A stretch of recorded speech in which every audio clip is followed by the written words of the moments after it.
하나님 아버지, 은혜와 사랑을 감사합니다. 이 시간 예배하며 예물 드려 우리의 모든 것이 하나님의 것임을 고백하며 내게 주어진 그 무엇이 아니고 하나님이 나의 기업이심을 고백하게 하시니 감사합니다. 밭의 손길들의 복을 다하시고 이 땅에 사는 날 동안 주의 은혜 가운데에 풍요함을 베풀며 나누는 삶을 살 수 있는 저들이 되게 하여 주시옵소서. 말씀을 전하며 들을 때에 성령께서 내내 간섭하시고 그 말씀 안에 우리가 서게 하여 주시옵소서. 예수님의 이름으로 기도하옵나이다. 아멘. 로마서 24번째 말씀을 오늘 나누도록 하겠습니다. 9장 1절로 5절을 본문으로 해서 제목을 이렇게 정했는데요. 나만의 구원으로 행복할 수 없는 우리. 한번 따라해 볼까요?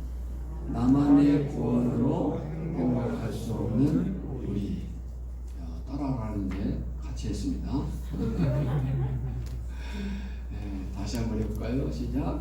나만의 구원으로 행복할 수 없는 우리. 로마서의 말씀은 다양하게 구분할 수 있습니다. 그중 가장 크게 구분하는 법은 1장부터 11장을 구원에 이르도록 하는 믿음의 교리 부분으로 이해하고 12장부터 16장, 어쩌면 15장이죠. 그 앞에 두세요. 15장까지는 구원 얻은 자의 그 거룩한 삶의 윤리를 나타낸다라고 이렇게 나누어요. 그런데 그 다음 장에 보면 9장부터 11장은 뭔가 좀 그 느낌이 다릅니다. 저 그림을 세세히 설명할 수는 없지만 어떻게 보면 1장부터 8장까지 지난주까지의 말씀으로 복음에 대한 설명은 끝났습니다. 그 어떤 것도 그리스도의 사랑에서 우리를 끊을 수 없다. 칭의 된 자가 성화를 이루고 영화에 이를 것이다.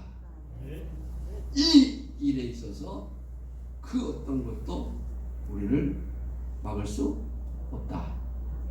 끝이에요. 그리고 12장으로 가도 될 것 같아요. 이해하시겠죠? 그런데 9장부터 11장이 삽입이 되어 있습니다.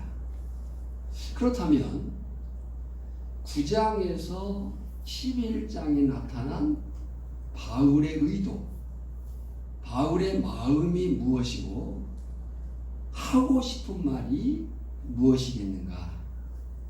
간략하게 각 장을 정리해보면 9장은 이스라엘에 대한 과거 하나님의 축복과 주권적인 선택, 그리고 현재 이스라엘의 과오를 지적합니다. 10장은 이스라엘의 하나님의 의에 대한 거부와 복음을 배척했음을 언급해요. 예.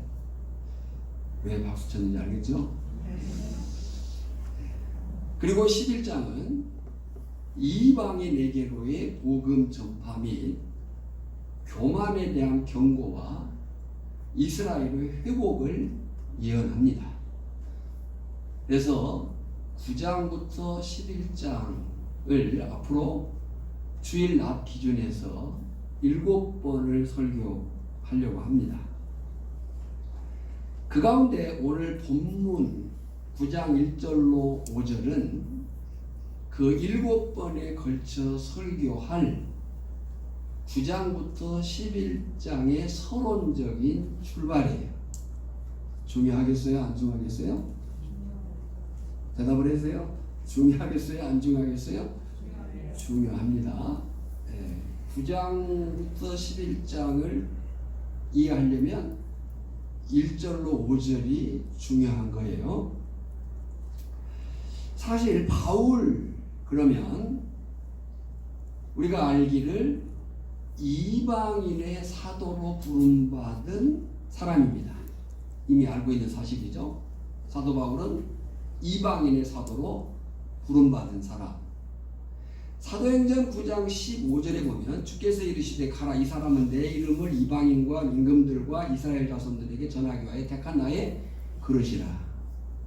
또 사도행전 13장 47절도 보면 주께서 이같이 우리에게 명하시되 내가 너를 이방의 빛으로 삼아 너로 땅끝까지 구원하게 하리라 하셨느니라 하니 그랬어요.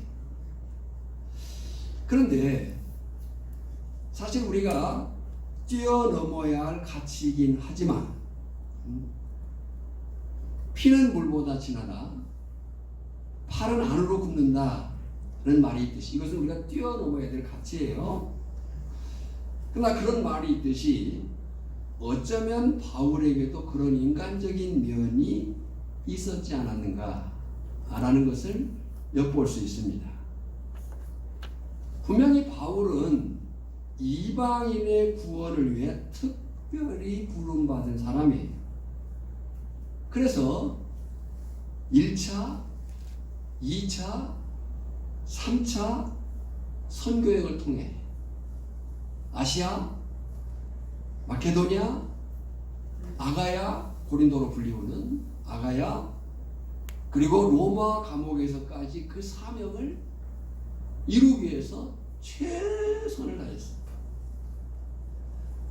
그리고 이제 사도 바울이 1차 소아시아 지역, 또 2차, 그리고 3차, 4차 로마에서의 그 모든 사역을 통해서 많은 이방인들이 구원에 이르게 되고 이방 교회들이 세워졌어요. 그러나 사도 바울 가슴에는 항상 자기 동족 이스라엘이 떠나지를 않았어요. 역사적으로 보면 이스라엘 민족은 교만하고 악했습니다. 예수님을 배척했고 피팍했고 죽이기까지 했어요. 사복음서를 통해서 제자들과 세례 요한과 제자들과 또 예수님 자신과 그 많은 민중들과 바리새인 서기관들이 추적한 것이 뭐예요? 예수 그는 누구인가?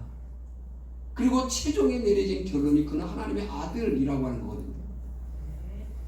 그런데 그 예수님을 그들은 죽이기까지 한 사람들이에요. 바울이 복음 전하는 곳마다 따라와서 방해하고 박해하고 자결단까지 만들어서 바울을 죽이려고 했어요. 평생을 괴롭히고 해를 끼친 사람도 동족 이스라엘 백성들이었어요.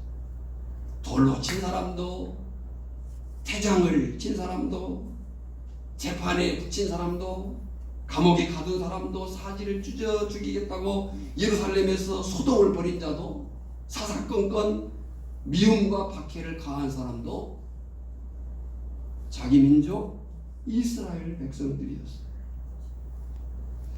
어떻습니까? 누군가가 나를 이 정도로 미워한다면, 누군가가 나를 이 정도로 싫어한다면 아마 상종도 하기 싫었을 거라고 여겨져요. 인간적인 측면에서 이를 갈고 미워할 수밖에 없는, 원수로 여길 수밖에 없는 그런 사람들이었어요. 그런데 사도 바울은 복음을 듣고 구원을 얻는 이방인들이 많아질수록 자기 동족에 대한 안타까운 마음을 떨칠 수가 없었어요. 왜 이방인들은 복음을 듣고 구원에 이르는데 내 민족은 이러는가? 왜 다른 사람들은 예수를 믿어 구원하려 기뻐하는데 내 가족, 내 남편, 내 아내, 내 자식, 내 이웃은 이런가?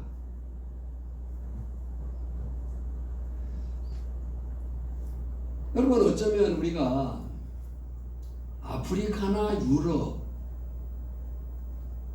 나와 상관없는 그 먼데 사람들을 사랑하고 그들을 위해서 기도하고 복음을 전하는 일을 감당하는 데는 마음이 편할 수 있어요. 그렇지 않습니까? 아프리카, 또 아시아, 남미, 북미, 오세아니아, 그 나와 먼데 있는 사람들을 사랑하고 기도하고 복음을 전한다는 데는 마음이 불편할 것이 없어요. 반면에 늘 가까이, 아니 함께 살면서 나를 괴롭히고 예수 믿는 것을 방해하는 사람을 사랑하고 복음을 전하는 것이 더 어려울 수도 있습니다. 그러나 여러분, 오늘 우리에게 바울과 같은 마음이 불릴 듯 일어나기를 아멘. 주님의 이름으로 소원합니다. 아멘. 그 마음의 간절함이 뭔가 할 때 3절이에요. 3절에 보면 나의 형제 곧 고륙의 친척을 위하여 내 자신이 저주를 받아 그리스도에게서 끊어질지라도 원하는 바로라.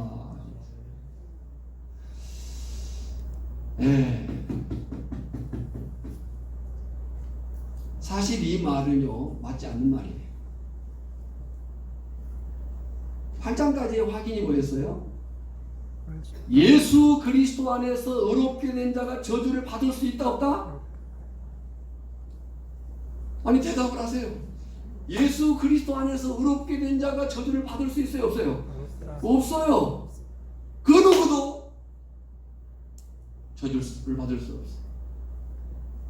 또 예수 그리스도, 하나님의 의인 되신 예수 그리스도 안에서 의인된 그를,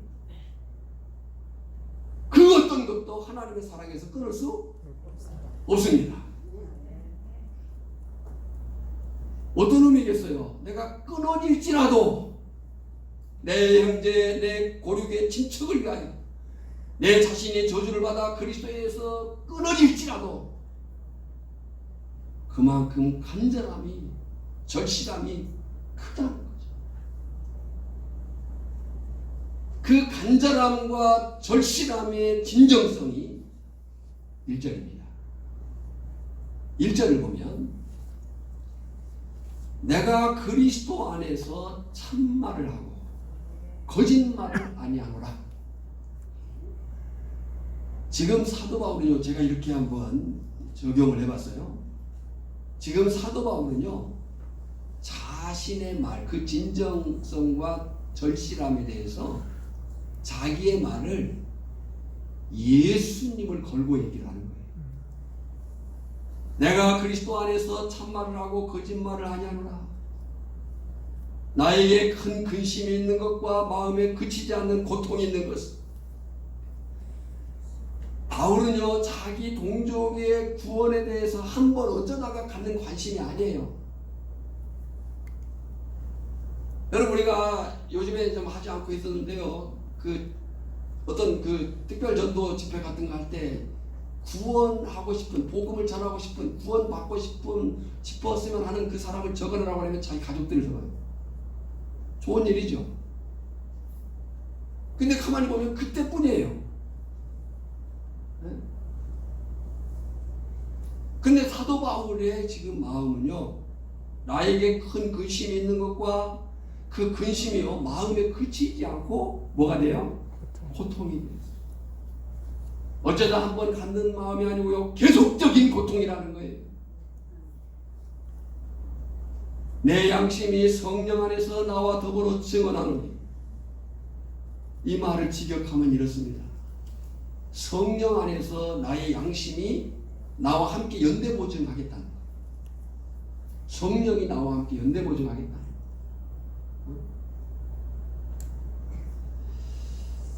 생각해보면, 자, 생각을 하십시오. 이제 생각해보면 그랬으니까 생각을 하셔야 돼요. 눈을 감을 일이 아니에요. 생각해야 되는 거예요. 생각해보면 언젠가 세상에서, 아니 이 세상 끝나는 그날에 가장 불쌍한 사람, 가장 불쌍할 사람이 누구겠는가?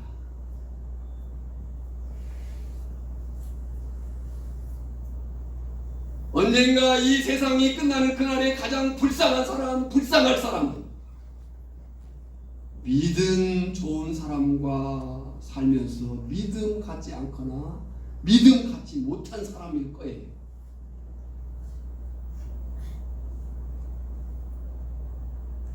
문제는 그 사람이 내 부모, 내 남편, 내 아내, 자녀, 이웃인데 그들은 그 사실을 몰라요. 그들은 지금 자신들이 얼마나 좋은 기회를 가지고 있는지를 몰라요. 비근한 예를 들어보면요, 지금 저나 여러분이 이 오천리에 살고 있습니다. 좋아요, 안 좋아요? 좋아요. 별로 안 좋아하네. 좋아요, 안 좋아요? 엄청 좋습니다. 우리가 여기에 사는 것은 어쩔 수 없이 사는 것도 아니고 어쩌다가 사는 것도 아니에요.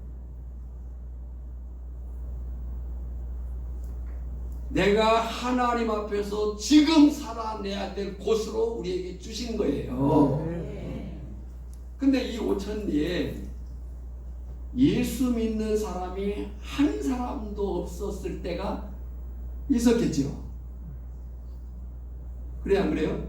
이 오천리에 예수 믿는 사람이 한 사람도 없었을 때가 있었을 거고, 교회가 없었을 때가 있었을 거고, 예수님을 믿는 것이 무엇인지도 몰랐을 때가 있었을 것이고, 어떻게 교회 생활을 하는지도 몰랐을 때가 있었을 거예요. 그런데 지금은 어때요? 함께 사는 남편이 예수를 믿습니다. 함께 사는 아내가 예수를 믿습니다. 아멘 하십시오. 함께 사는 남편이 예수를 믿습니다. 함께 사는 아내가 예수를 믿습니다. 믿음 좋은 장로님들이 있습니다. 장로님들이 별로 반응이 안 좋은데요. 믿음 좋은 장로님들이 있습니다. 아멘. 믿음 좋은 권사님들이 있습니다. 집사님들이 있습니다. 이렇게 좋은 오천교회가 있습니다. 말씀을 가르칠 목사가 있습니다.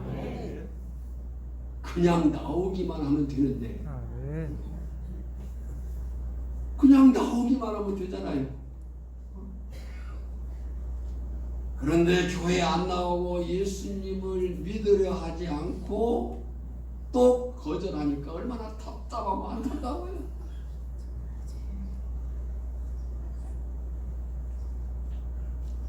그런데 이것은요, 이스라엘 백성들을 바라보는 바울의 심정이고, 바울의 그 심정은요, 우리보다 더 심했어요. 안타까운 정도가 아니라 원통해하고 있어요. 왜 사도 바울이 원통해하느냐 라고 할 때, 사도 바울이 볼 때 이스라엘 민족이 세상 어느 민족도 가지지 못한 특권과 기득권을 가지고 있었어요. 그 특권과 기득권이 8가지나 기록되어 있어요. 4절과 5절입니다. 보십시오. 같이 읽겠습니다. 시작. 그들은 이스라엘 사람이라. 이스라엘 사람이라는 건 하나님의 백성이라는 거예요. 자, 시작. 그들은 이스라엘 사람이라. 그들에게는 양자됨과 영광과 언약들과 율법을 세우신 것과 예배와 약속들이 있고, 조상들도 그들의 것이요 육신으로 하면 그리스도가 그들에게서 나셨으니 그는 만물 위에 계셔서 세세의 찬양을 받으실 하나님이시니라. 아멘. 자, 헤아려 볼까요? 그들은 이스라엘 백성이라 하나님의 백성이에요. 여러분 어느 민족 어느 나라가 하나님의 백성이라는 그 부름을 받았습니까? 그들은 특권을 가지고 있었어요. 여러분이 특권은요 소유하라고 준 게 아니에요. 그 특권은요 섬기라고 준 거예요. 내가 무언가를 할 수 있다는 것은요 그냥 나만 가지고 있으라고 한 게 아니에요. 누군가를 위해서 그렇게 살아내라고 하는 거예요. 그들은 이스라엘 사람이라 첫째 양자들과, 둘째 영광과, 셋째 언약들과, 넷째 율법을 세우신 것과 어떻게 살지를 법으로 가르쳐 줬어요. 다섯째 예외. 그들이 예외, 하나님과의 그 지속적으로 영원히 관계하며 살도록 그들에게 기득권을 줬어요. 여섯 번째 약속. 창세기 3장 15절부터 나오는 약속으로 비롯해서 아브라함과 언약, 모세와 언약, 또 에레미야와 맺은 새 언약, 그리고 그리스도 안에 있는 그 생명의 성령의 법으로서의 언약. 그 다음 뭐예요? 믿음의 조상들. 여러분요 우리가 믿는 부모를 가지고 태어났다는 것처럼 복된 일이 어디 있어요? 저는 주일학교를 다닌 기억은 없습니다. 그래서 친구들 가운데 주일학교 그 유치부 유년부 얘기를 하면요 가만히 있어요. 제가 할 수 있는 얘기는 중학교 2학년 그 말부터예요. 믿음의 조상들. 그리고 여덟 번째 그리스도가 하나님이 직접 임마누엘 나타나 함께 하셨어요. 그들이 이스라엘 백성들. 한마디로 얘기하면 이스라엘 민족은 어느 민족 누구보다 먼저 예수님을 믿때 잘 믿을 사람들이에요.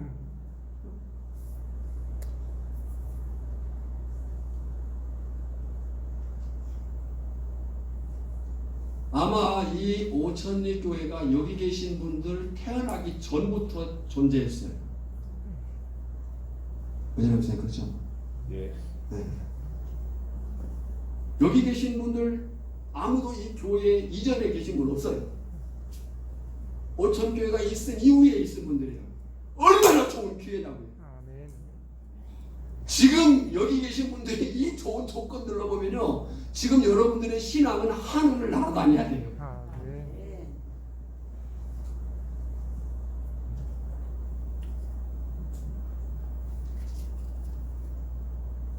그래서 사도 바울이 근심하고 고통스러워했어요.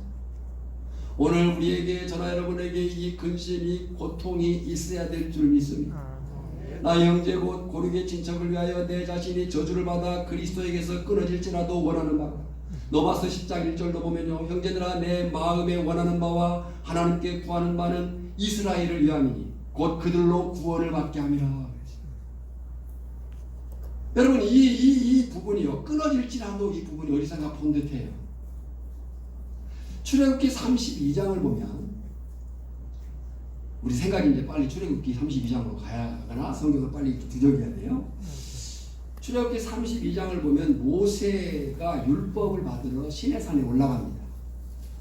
그리고 그 올라가서 모세가 내려오니 더딥니다. 오래 걸려요. 그러다 이제 아론이 백성들과 함께 금을 모아가지고 뭐래요? 금송아지 우상을 만들어요. 제사를 들고 뛰어놀아요. 그러니까 이 들리는 소리가 전쟁 소리인지 무슨 뭐 예배하는 소리인지 모르겠다. 그 일에 대해서 하나님이 아시고 진노하셔요. 하나님은 아시고 진노하실 때에 그들을 진멸할 수도 있어요. 그리고 그 하나님의 진노가 모세에게 어떻게 말씀하냐면 내가 이 언약을 깨겠다. 하나님이 깨겠다고 하는 언약은 아브라함 언약이에요. 그 아브라함의 언약을 깨겠다. 아브라함을 통해서 그 가족을, 가문을, 민족을, 열방을 하늘의 별과 같이 바다의 모래같이 하겠다고 하는 그 언약을 깨버리겠다는 거예요. 그리고 모세로 하여금 큰 나라를 만들겠다 이렇게 말씀하죠. 그때 모세가 중보합니다. 하나님 긍휼히 여겨주옵소서. 여러분 저나 여러분이 지금 안전한 이유 그러나 여러분의 형편없는 삶의 그 때때로의 삶에도 불구하고 여전히 안전한 이유는 우리가 로마서 앞에서 배웠듯이 두 중보자 때문에 안전한 거예요. 그 중보자가 누구라고 하세요? 하나는 예수님입니다. 예수님 어디서 중보하셔요? 할보자 우편에서 중보하셔요. 또 한 분은 누구예요? 성령. 성령이 어디서 중보하셔요? 내 안에 계셔 중보하십니다. 저나 여러분이 그래도 꽤 괜찮아서 안전한 게 아니라 모세의 중보로 인해서 하나님의 진노가 그칩니다. 그리고 이제 모세가 두 돌판을 들고 내려와요. 두 돌판을 내려올 때에 백성들이 금송아지를 막 숭배하고 막 뛰어오르고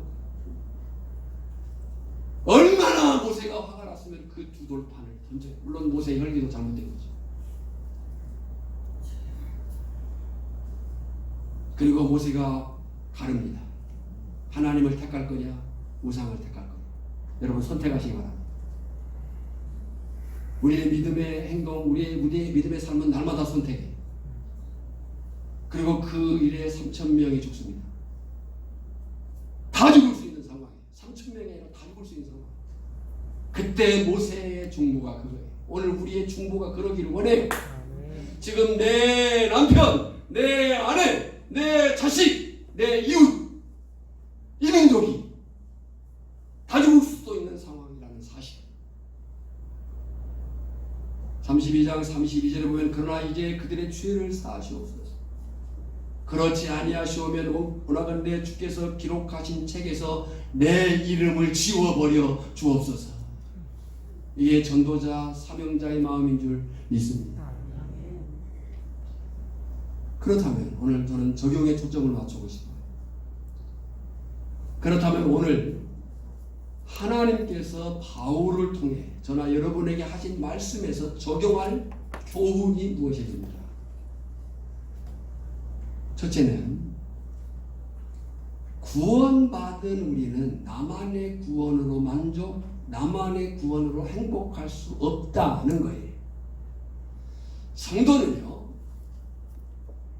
나만의 구원으로 행복할 사람이 아니고 나로 인해서 또 다른 사람의 구원과 교회의 부흥을 통해서 행복을 누리는 사람들인 줄 믿습니다. 보세요. 죄인인 인간이 예수님을 믿게 되면요. 우리가 예수님을 믿게 된다고 할 때 참 잘 이해해야 되는데요. 우리가 예수님을 믿게 되는 것은 내가 믿는 게 아니고 하나님께서 믿게 하시는 거거든요. 이것을 우리 중생이라고 얘기해요. 그때 중생할 때 성령과 성령으로 성령이 우리 안에 쑥 들어와 버리는 거예요. 그러니까 우리의 삶의 방법 몇 가지가 바뀌는 게 아니고요. 사람이 바뀌어 버리는 거예요. 예수의 사람으로. 예수의 사람으로. 영의 사람으로. 그래서 예수를 믿게 되면 반드시 일어나는 두 측면의 뚜렷한 변화가 있습니다. 다시 강조해요. 예수를 믿게 되면 반드시 일어나는 뚜렷한 두 가지 현상이 있습니다. 그 첫 번째 현상이 뭐냐면 내면의 거룩에 힘쓰게 된다. 왜냐하면 예수가 내 안에 들어오면 내 죄가 보이고 내 악이 보이고 내가 지금까지 살아온 것이 얼마나 형편없었는가가 보이게 되는 거예요. 그래서 예수를 믿는 곳에 회개의 역사가 일어나는 거예요. 말씀이 선포되고 성령이 많은 곳에 회개의 역사가 있는 거예요. 예를 들어서 이렇게 설명을 해볼게요. 술을 먹고 담배를 피느냐 안 피느냐가 구원이 아닐 수 있어요. 그러나 술, 담배는 그 사람을 지배, 그 사람의 주인이 되고자 해요. 그것을 우리는 중독이라고 얘기를 해요. 이 세상에 그 어떤 것도 다 중독성이 있어요. 중독이 돼도 괜찮은 것은 예수님께 중독하는 것밖에 없어요. 아무리 세상이 좋은 것도요, 거기에 너무 심취하면 좋아서 죽고 싫어서 죽어요. 배고파서 죽고 배불러서 죽는 거예요. 아무리 주량이 높고 또 높다 해도요, 또 술에 좀 늦게 취한다 할지라도요, 덜 취한다 해도요, 마시면 그 사람의 자세가, 그 사람의 마음이, 생각이 흐트러져요. 몸이, 행동이 비틀거리게 돼 있어요.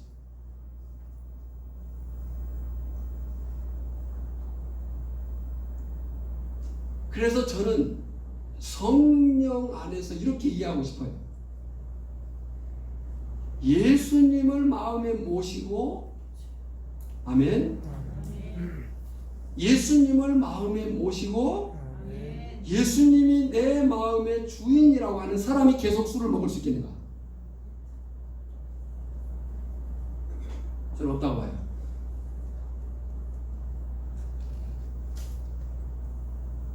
왜냐하면 이것을 우리는 소위 주재권 인정, 노드십이라고 해요. 내 마음의 주인이 바뀐 거예요.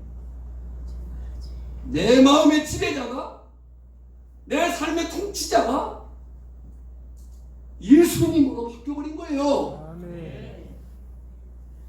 그런데 자꾸 내 안에 다른 주인이 들어와.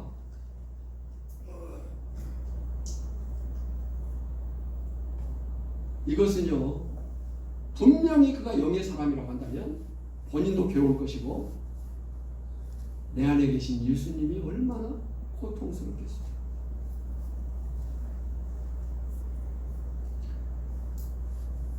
그래서 5장 18절이요, 술 취하지 말라. 어떤 사람이 취하지 말라고 하지 먹지 말라고 하지 않지 않느냐. 이는 방탕한 것이니 성령으로 충만함을 받아라. 이게 뭐예요? 주인을 분명히 하라고. 여러분, 주인을 분명히 하시기 바랍니다. 정말 여러분의 주인이 예수님입니까? 내 안에 성령의 계심을 믿습니까? 지난번 박호성 선교사가 그런 얘기에 참 감동을 받았어요. 우리는 자꾸 하나님의 음성을 듣는다고 할 때 어디 외부로부터 뭔 소리를 들으려고 그래요. 자꾸. 아니에요. 주님은 내 안에 계셔서 말씀을 통해서 말씀하셔요. 그러지 말라고 말하잖아요. 먹지 말라고 말하잖아요. 피지 말라고 말하잖아요. 너 그렇게 살면 안 된다고 말씀하잖아요. 안 그런 척 하지만 사실 뜨끔하잖아요. 그리고 그 일을 하나님도 보지만 내 주변의 사람이 본다고요. 아, 나 이해해? 뭐 한 잔 먹는 거 좀 이해하지 않습니다. 예수 믿는 사람들이 술을 한 잔씩 먹는 거, 담배 피우는 거, 아, 나 이해해? 뭐 사람이 그럴 수도 있지만 남자가 아니에요. 그들 이해하지 않습니다. 아이고, 예수 믿는다는 것이 이렇게 말해요. 속으면 안 돼요. 장계남 목사님 지금 고개를 끄덕끄덕했어요.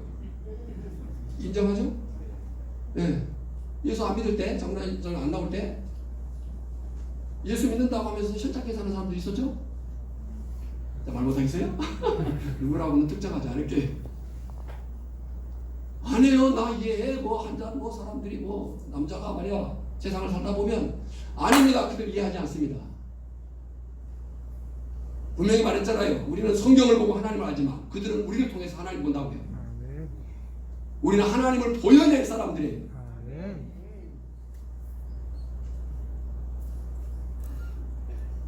두 번째, 예수를 믿게 되면 어떤 뚜렷한 현상이 나타나느냐? 보이는 하나님의 나라. 보이는 하나님의 나라예요. 보이는 하나님의 나라인 지역교회를 세우고자 한다. 그래서 말씀을 듣고 성령을 받으면 말이 많아져요. 네. 근데 그 말이 많아진다는 것이 쓸데없는 말을 많이 한다는 게 아니고요, 은혜를 증거하고 싶은 마음이 일어나는 거예요. 은혜 받으면 말하고 싶잖아요. 내가 만난 예수를 전하고 싶잖아요. 전도하고 싶은 거예요. 나만의 구원으로 만족할 수 없다는 것을, 행복할 수 없다는 것을 알게 된 사람들의 특징이에요. 오늘 저나 여러분이 그런 사람들이길 바랍니다. 에스겔 3장 18절에 보면요, 잘 보세요. 가령 내가 악인에게 말하기를 너는 꼭 죽으리라 할 때에 하나님께서 악인에게 너 죽어 그렇게 하면 이렇게 말했어요.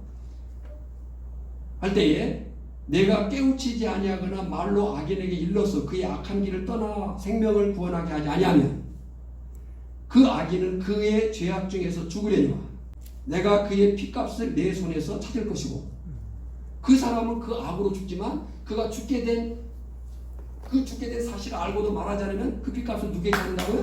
나한테 나에게 찾겠대요. 내 남편이 지금 죽어요. 예수 안 믿으면. 내 아내가 예수 안 믿으면 죽어요. 그런데 그걸 내버려 두고 있어요. 그 핏값을 나에게 찾겠대요. 이에 대해서 근심하고 고통해야 돼요. 제발 이런 말에 속지 마세요. 그건 사단이 주는 말이에요. 다른 사람 다 믿어도 내 남편은 안 돼. 아니에요. 바로 그 사람이 복음을 들어야 될 사람이에요.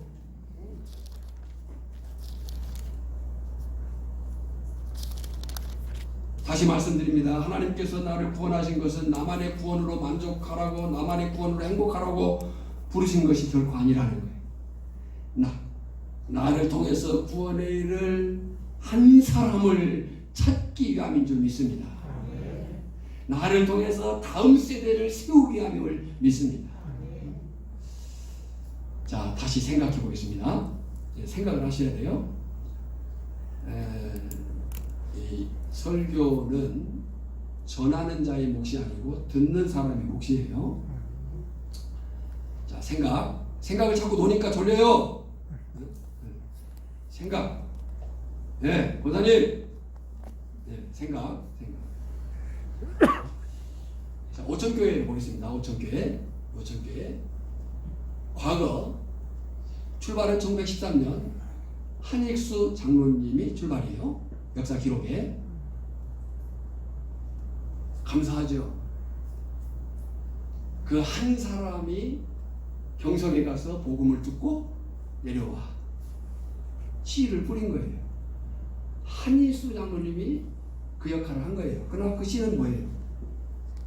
말씀이에요. 말씀이. 그래서 그 말씀이 씨가 자라. 현재 이 사진은 지난번 피택자들과 함께 기도원에 가서 훈련할 때 찍은 사진이에요. 현재를 감당하고 있어요. 한 사람의 그 씨가 또 한 사람을 찾는 싸움이 오늘 우리를 이루고 있는 거예요. 감사하죠. 감사할 수 있길 원합니다. 제가 어렸을 때 사는 제 시골 마을에는 교회가 없었어요. 교회가 뭔지도 몰랐어요.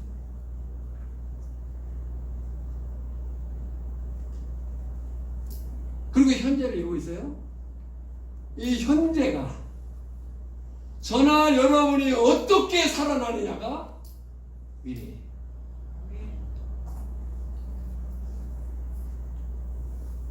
질문해 보겠습니다. 우리 오천교회가 지금 이대로였으면 좋겠는가? 아니면 더 부흥하고 발전했으면 좋겠는가? 아니면 이보다 더 쪼그라들었으면 좋겠는가? 1번, 2번, 3번. 어땠으면 좋겠어요? 이보다 더 쪼그라들었으면 좋겠다고 생각하면 어땠죠?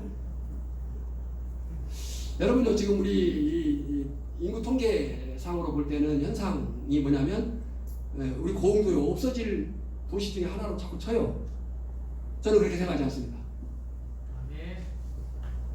도시 통계로 볼 때 자꾸 없어질 도시 중에 두 번째인가 뭐 그래요, 우리나라에서. 근데 그렇게 생각하지 않아요. 하나님께서 이 나라를 지도상에요 뒤집으셔가지고 사람들을 밑으로 쏟아지게 할 것 같아. 그리고 누군가가 이 동네에 올 거예요. 누군가가 왔어요. 우리 장로님의 집을 사가지고. 그 사람을 우리가 특정해야 돼요. 그 사람을 엉뚱한 짓 하면 안 돼요. 그 사람을 우리가 총집중해가지고 기도하고 그를 이 동네에 보내신 하나님 이유를 찾아야 돼요. 끝내 그가 믿지 않는 것은 어쩔 수 없는 거예요. 그러나 우리 할 일은 지금 이 동네에서 온통의 시선이 그 집에 가 있어요. 알아요, 몰라요? 이 마을의 시선이 다 아 거기 누가 왔대 이사를. 남편은 대역의 고향이고 여자는 순창이 고향이래. 그래서 김명옥 권사님한테 언니라고 부르더라고. 지금 마을의 시선이 다 거기가 있어요. 우리의 시선도 거기가 있어요. 그런데 예수 믿는 사람이 그 사람하고 어떤 관계를 맺어야 되겠어요? 영혼의 관심을 가져야 돼요.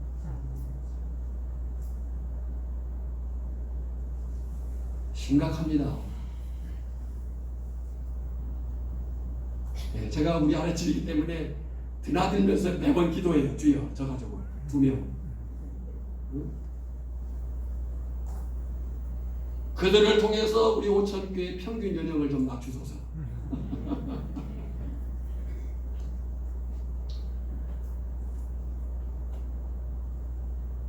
어떻게 하겠어요? 2가지예요. 부지런히 복음을 전해야 됩니다. 복음을 전해야 됩니다. 남편에게 아무리 잘해주고 먹을 것 잘해주고 뭐 말 잘 들어주고 절대 영혼의 변화가 일어나지 않습니다. 복음을 전해야 됩니다. 그래야 영혼에 거부를 하든지 돌을 던지든지 받아들이든지 역사가 일어나는 거예요. 돌을 던지면 맞으세요. 그 맞는 곳에 능력이 나타나는 거예요. 스테반이 맞고 죽었잖아요. 그리고 부흥의 역사가 일어났잖아요. 안 맞으려고 용조리 피하지 말고. 2번째는 하나님과 이웃들에게 인정받는 삶을 살아야 돼요. 네? 한번 사진 넘겨보세요. 너는 이 사진이요, 우리 박우성 선교사가 지난번에 와가지고 7월 20일 새벽에 찍은 사진이에요. 나 이건 대단하다고 생각해요. 한번 물어보겠습니다. 우리 여기 거금도를 걸어서 한 바퀴 돈 사람들이 있으니까 평생 살았지만 한인권 장로님, 한인권 장로님은 그럴 만도 하네요. 저도 여기 있으면서 한 번도 걸어서 한 바퀴 돌아봐야지 안 해봤어요, 생각을. 근데 새벽에 2시에 일어나가지고 7시 10분에 돌아왔대요. 그러니까 한 5시간 10분 정도 걸린 건데, 그렇게 걸으려면 한 1시간에 7km 정도를 걸어야 됩니다. 거의 뛰는 수준이에요. 군인들이 1시간 동안 군장 베고 1시간 걷는 거리가 4km거든요. 네. 그분이 새벽에 찍은 사진이에요. 얼마나 멋있어요. 저는 이 사진을 보고요, 와, 우리 교회를 기준으로 마을을 하나님께서 무지개 그냥으로 감탄스러운 사진 아닙니까? 이건 어느 때나 나오는 사진 아니잖아요. 저도 사진을 좋아하는데 저 처음 본 장면이에요. 이것이 우리가 살고 있는 기가 막힌 동네에 살고 있는 거예요. 좀 아멘을 크게 하셔봐요. 우리가 이렇게 기가 막힌 동네에 살고 있어요. 하나님이 그냥 자로 재듯 줄거놓은 땅에 우리가 살고 있는 거예요. 이 땅에서 우리가 할 일이 2가지라는 거예요. 디모데후서 4장 2절, 너는 말씀을 전파하라. 때를 얻든지 못 얻든지 항상 힘써라. 범사에 오래 참고 잠언과 가르침으로 경책하며 경계하며 권하라. 마태복음 5장 16절, 이같이 너희 빛이 사람 앞에 비치게 하여 그들로 하여금 너희 착한 행실을 보고 제발 마을에서 덕되지 않는 행동을 하시지 말기를 바랍니다. 마을에서 서로의 말을 삼가시기를 바랍니다. 다 보고 있어요. 그리고 우리가 10명 전도했다 할지라도요, 한 번 동네에서 성도끼리 싸우고 나면 20명은 떨어졌다고 해요. 우리의 전도의 대상자들의 마음을 강팍하게 만들어버리는 거예요. 두려워하시길 바라요. 그리고 좀 참으시길 바라요. 이것이 우리를 먼저 구원을 얻게 하시고 우리에게 맡겨주신 사명임을 분명히 알기를 주님의 이름으로 축원합니다. 2번째, 크게는 나로부터 가장 가까운 사람이 내가 복음을 전할 시급하고 중요한 사명이다. 물론 전도와 세계는요, 세계 어느 곳에서든지 동시다발로 일어나야 돼요. 아시아, 아프리카, 남미, 북미, 오세아니아 열방들 모든 민족, 판타타 에디레라고 할 때 모든 언어 부족 단위까지 다 동시에 이 전도와 선교가 이루어져야 돼요. 그러나 사도 바울이 뭐라고 말해? 나의 형제 곧 나의 고륙의 친척이라고 말해. 나로부터 가까운 사람부터 관심을 가져야 된다. 관심을 가져야 된다. 고린도전서 7장에 보면 바울이 결혼 안에 있는 부부관계에 대해 이렇게 교훈합니다. 한번 말씀을 보면서 보겠습니다. 고린도전서 7장 13절로 16절인데요. 보세요. 어떤 여자에게 믿지 아니하는 남편이 있어 아내와 함께 살기를 좋아하거든 그 남편을 버리지 마라. 믿지 아니하는 남편이 아내로 말미암아 거룩하게 되고 믿지 아니하는 아내가 남편으로 말미암아 거룩하게 되나니 그렇지 아니하면 너희 자녀도 깨끗하지 못하니라. 그러나 이제 거룩하니라. 혹 믿지 아니하는 자가 갈리거든 갈리게 하라. 믿지 않는 사람이 원하면 이혼하래요. 그 정도로 냉정한 거예요. 왜냐하면 그리스도인의 결혼은요 단지 뭐 외로워서 아니에요. 그리스도인의 결혼은 사명 때문에 사는 거예요. 혹 믿지 아니하는 자가 갈리거든 갈리게 하라. 형제나 자매나 이런 일에 구애될 것이 없느니라. 그러나 하나님은 화평 중에서 너희를 부르셨느니라. 뭐 그것이 갈라지는 것이 하나님이 원하는 바는 아니에요. 16절 아내된 자여 내가 남편을 구원하는지 어찌 알 수 있으며 남편된 자여 내가 내 아내를 구원하는지 어찌 알 수 있으며. 여러분 어떻게 이것이 아내와 남편만의 문제겠어요? 오늘 전화의 여러분을 통해서 나를 통해서 내 가족을 내 친척을 내 이웃을 내 지역을 내 민족을 열방을 구원하라고 하나님이 우리를 불렀다는 거예요. 아멘. 아브라함을 부르시고 그 아브라함이 한 가족을 가문을 민족을 열방을 구원에 이르게 하는 것이 복의 통로가 되게 하는 것이 하나님의 계획이었는데 유대인들이 그걸 착각했잖아요. 오늘 우리가 그 착각하면 안 되는 거예요. 그 출발에 있어서 내 가족, 친척, 이웃, 지역, 민족, 열방을 향한 그 출발에 있어서 한 사람, 그 한 사람이 나와 가장 가까이 있는 사람일 수 있다. 아멘. 그것이 내 사명이다. 아멘. 오늘 저나 여러분들이 이 사실을 기억하고 믿음 안에 분명히 서기를 축복합니다. 아멘. 찬송가 522장 찬양하겠습니다.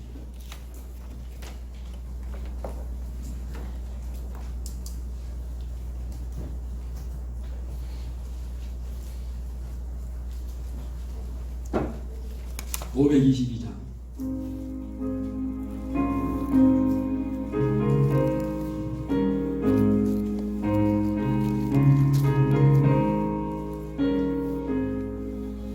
왜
어떤 근심, 어떤 고통이 있습니까?